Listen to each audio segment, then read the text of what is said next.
Halo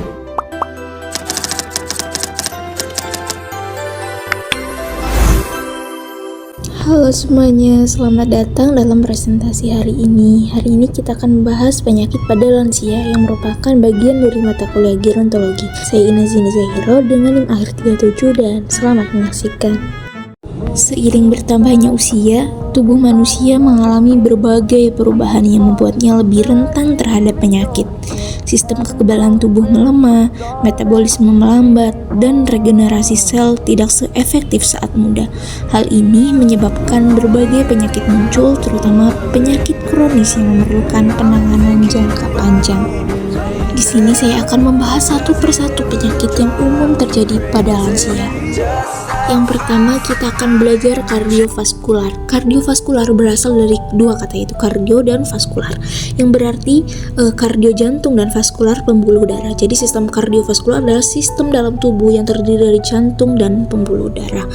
Jadi di dalam penyakit kardiovaskular terdapat penyakit-penyakit lain, di antaranya yang pertama ada penyakit jantung koroner. Penyakit jantung koroner adalah salah satu penyakit yang paling sering dialami oleh lansia. Biasanya lansia yang mengeluh nyeri dada atau cepat lelah bisa jadi mengalami masalah ini. Umumnya lansia mengalami penumpukan plak di arteri koroner. Ini membuat aliran darah ke jantung terhambat dan kalau dibiarkan bisa berujung pada serangan jantung. Bagi lansia yang sudah terkena penyakit jantung, rutin minum obat sesuai anjuran dokter sangat penting untuk mencegah komplikasi lebih lanjut. Kemudian yang kedua ada hipertensi atau tekanan darah tinggi. Hipertensi sering disebut sebagai pembunuh diam-diam karena banyak lansia nih yang tidak menyadari bahwa tekanan darahnya itu sudah tinggi. Nah, apa sih yang terjadi? Biasanya lansia dengan hipertensi sering mengeluh pusing, cepat lelah, dan kadang merasa tegang di bagian kepala.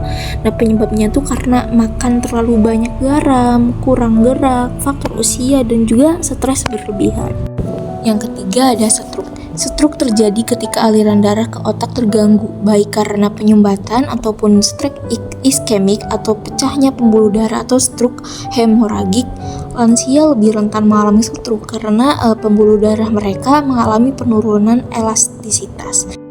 Yang kedua ada gangguan metabolik. Apa sih gangguan metabolik itu? Gangguan metabolik terjadi ketika proses metabolisme tubuh, yaitu cara tubuh mengubah makanan menjadi energi, tidak berjalan dengan baik. Nah, akibatnya nih tubuh bisa mengalami kelebihan atau kekurangan zat tertentu yang dibutuhkan untuk fungsi normal.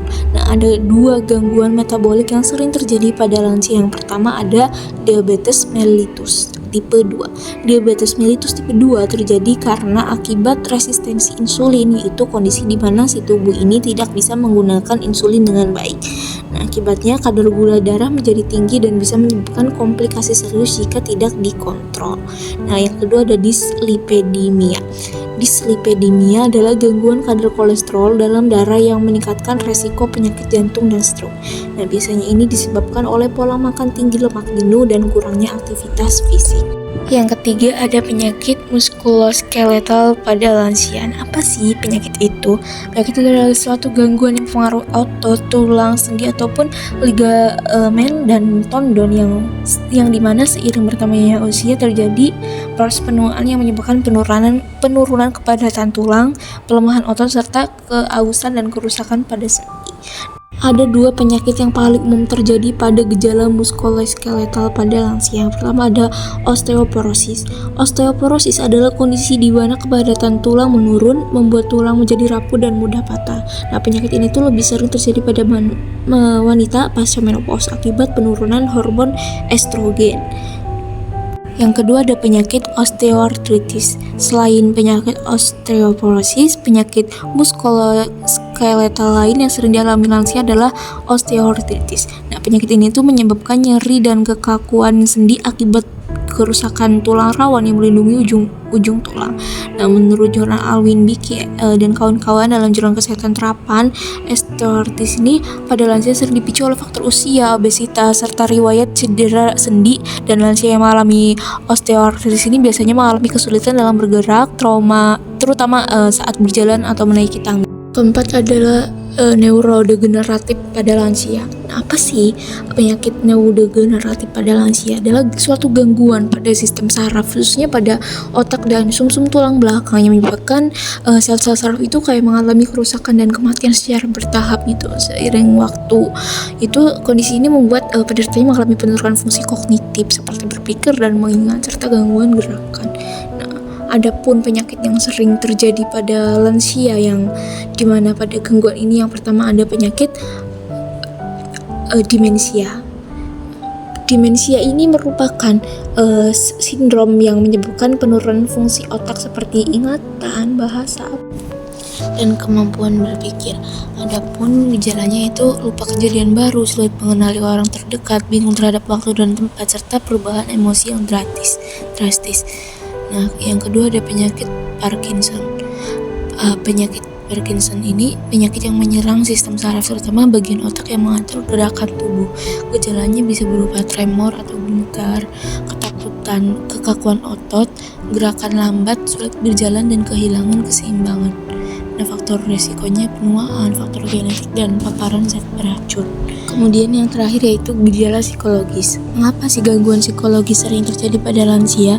Jadi seiring bertambahnya usia, lansia itu mengalami berbagai perubahan dalam kehidupan yang bisa berdampak pada kesehatan mental mereka. Adapun beberapa faktor yang menyebabkan gangguan psikologis pada lansia meliputi ada perubahan biologis karena penurunan kadar hormon tertentu kayak serotonin dan dopamin yang berperan dalam mengatur suasana hati. Kemudian dari faktor sosial, kehilangan pasangan ataupun teman sebaya dapat menyebabkan kesepian dan rasa kehilangan yang mendalam. Kemudian yang ketiga ada faktor ekonomi dan kemandirian karena banyak lansia mengalami ketergantungan finansial sehingga timbul kecemasan tentang masa depan ataupun hal lainnya. Kemudian yang keempat masalah kesehatan fisik seperti penyakit kronis seperti hipertensi, diabetes yang saya jelaskan di slide sebelumnya. Kemudian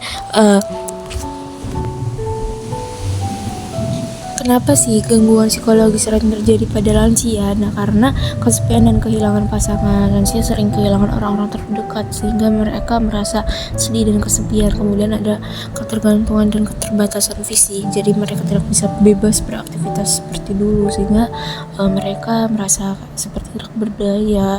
Kemudian ada kondisi kesehatan seperti penyakit kronis dan efek samping obat, bisa juga menyebabkan stres, gangguan tidur, hingga perubahan suasana hati. Kemudian kita akan menjelaskan satu persatu. Yang pertama ada depresi. Lansia yang mengalami depresi sering merasa sedih, kehilangan minat, dan mengalami gangguan tidur. Adapun cara mengatasinya itu bisa dengan dukungan keluarga, aktivitas sosial, dan terapi psikologis. Kemudian yang selanjutnya itu ada gangguan kecemasan. Banyak dari lansia yang mengalami kecemasan berlebih karena merasa tidak pasti tentang masa depan. Untuk mengurangi kecemasan tersebut, mereka bisa melakukan latihan pernapasan, meditasi, ataupun berbicara dengan orang-orang yang dipercaya. Kemudian selanjutnya ada demensia dan delirium. Apa sih itu? Itu adalah gangguan kognitif seperti demensia. Itu menyebabkan lansia kesulitan mengingat, berpikir, sementara delirium bisa muncul tiba-tiba akibat infeksi atau obat-obatan. Jadi pencegahannya bisa dengan stimulasi otak melalui membaca ataupun aktivitas sosial. Kemudian gangguan tidur. Lansia sering mengalami gangguan tidur seperti insomnia, sleep apnea, atau pola tidur yang terganggu. Adapun faktor penyebabnya bisa berupa stres, kondisi medis, ataupun efek samping obat. Kemudian yang keenam ada gangguan psikotik. Gangguan psikotik. Lansia mengalami gangguan psikotik seperti halusinasi dan delusi, terutama jika memiliki riwayat skizofrenia ataupun gangguan mental lainnya. Adapun upaya pencegahan dan penanganan gangguan psikologis pada lansia melibatkan dukungan sosial, aktivitas fisik, keterlibatan dalam komunitas, terapi psikologis, serta pendekatan spiritual untuk meningkatkan kesejahteraan emosional pada mereka.